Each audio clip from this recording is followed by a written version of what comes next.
ହରିଶଙ୍କରରେ ହରିଶଙ୍କର ବାବାଙ୍କ ମନ୍ଦିର ଅଛି, ଆପଣମାନେ ଜାଣିଥିବେ। ତାର ସାଙ୍ଗେ ଆଉ ଗୋଟେ ଚମତ୍କାରୀ ମନ୍ଦିର ଅଛି।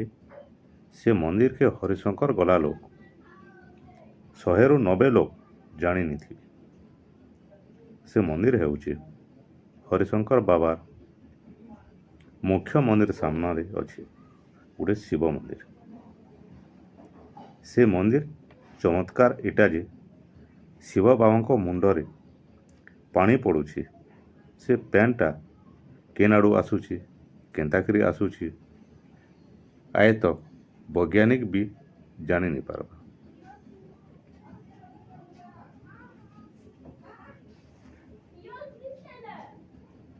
ସେ ପାଣିଟା ଏନ୍ତା ପାଣି ନେଇସି, ସେ ପାଣି ପୁରା ଗୁରସ ଭଳିଆ ପାଣି। ଆଉ ଆପଣମାନେ ଛିଣିକିରି ବି ଆଣବେ ବି ସେଟା ଗୋଟେ ଅଲଗା ପ୍ରକାର ଦିଶୁଛି। ସେ ପାଣିଟା ଆପଣମାନେ ଯିଏ ବି ଗଲେ ହରିଶଙ୍କର ବାବାଙ୍କୁ ଦର୍ଶନ କରିବେ, ତାର ସାଙ୍ଗେ ଇ ଚମତ୍କାରୀ ମନ୍ଦିରକେ ଦର୍ଶନ କରବାର୍କେ ନି ଭୁଲବେ। ବହୁତ ଭିଡ଼ ହେଇଛନ୍ ସେ ମନ୍ଦିରରେ। ହରିଶଙ୍କର ବାବାଙ୍କର ମନ୍ଦିରରେ ଯେତେ ମାନ୍ୟତା ଅଛି, ଏହି ମନ୍ଦିରରେ ବି ସେତେ ମାନ୍ୟତା ଅଛି।